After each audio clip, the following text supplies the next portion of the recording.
파라오가 이스라엘 백성을 놓아주기로 하고 하나님은 모세에게 첫 태어난 모든 남자아이와 첫 태어난 짐승을 하나님께 바치라고 명령하십니다. 이는 하나님이 이스라엘 백성을 애굽에서 구원하신 것을 기념하는 의식입니다. 이스라엘 백성은 애굽을 떠나기 시작합니다. 하나님은 그들을 낮에는 구름 기둥으로 밤에는 불 기둥으로 인도하십니다. 하나님은 이스라엘 백성이 홍해 근처에 진을 치게 하십니다. 이때 애굽의 파라오는 이스라엘 백성이 도망치는 것을 후회하여 군대를 이끌고 그들을 추격합니다. 이스라엘 백성은 두려워하며 모세를 원망합니다. 이때 모세가 하나님의 명령을 따라 지팡이를 들어 홍해를 가릅니다. 홍해가 갈라져 이스라엘 백성은 마른 땅을 밟고 건너갑니다. 애굽 군대가 그들을 추격하지만 하나님은 다시 홍해를 합쳐 애굽 군대를 모두 물에 잠기게 하십니다. 이스라엘 백성은 하나님께서 그들을 구원하신 것을 찬양하는 노래를 부릅니다. 이는 모세의 노래로 알려져 있습니다. 미리암과 다른 여성들도 소고를 들고 춤추며 하나님을 찬양합니다. 이스라엘 백성은 마라에 이르렀은 물을 발견합니다. 백성들이 불평하자 하나님은 모세에게 나무 한 조각을 물에 던지라고 명령하시고 물이 단물로 변합니다. 이후 이스라엘 백성은 엘림에 도착합니다. 거기에는 12개의 샘과 70그루의 종려나무가 있어서 그곳에서 휴식을 취합니다.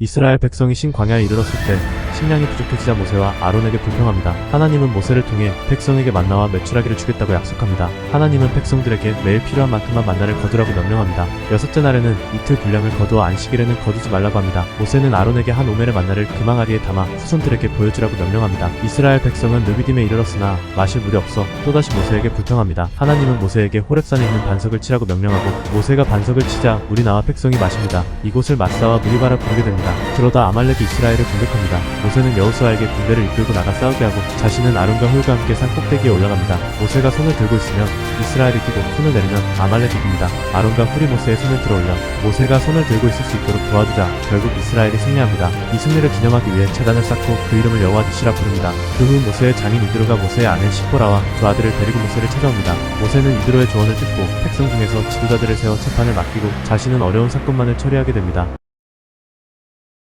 아말렉과 싸워 승리한 이스라엘 백성은 시내산에 도착합니다. 하나님께서 모세를 통해 이스라엘 백성에게 자신이 그들을 이집트에서 구원한 하나님임을 상기시키며 그들에게 하나님의 언약을 지켜야 한다고 말씀하십니다. 백성들은 하나님의 말씀에 순종하겠다고 다짐합니다. 하나님은 모세에게 백성들이 산에 가까이 오지 않도록 경계하며 그가 백성들 앞에 나타나실 준비를 하라고 지시합니다. 셋째 날 하나님께서 시내산에 강림하시며 산 전체가 연기와 번개로 둘러싸이고 나팔 소리가 울리며 산이 크게 진동합니다. 그리고 하나님은 모세를 통해 이스라엘 백성에게 십계명을 주십니다. 모세는 백성들에게 하나님의 모든 말씀을 전하고 백성들은 순종하겠다고 응답합니다. 모세는 제단을 세우고 번제와 화목제를 드리며 이스라엘과 하나님 사이의 언약을 피로 확증합니다. 이 언약의 피는 백성들에게 뿌려지며 이는 하나님과의 언약 관계를 상징합니다. 하나님께서 모세에게 성막을 짓기 위한 지시를 내리십니다. 성막은 이스라엘 백성이 광야에서 하나님과 함께할 수 있는 이동식 성전입니다. 또한 제사장 의복, 예배에 관한 구체적인 지침을 주십니다. 그리고 이 모든 말씀을 2개의 돌판에 새겨 모세에게 주십니다. 이 돌판은 하나님의 손으로 직접 쓰인 것입니다.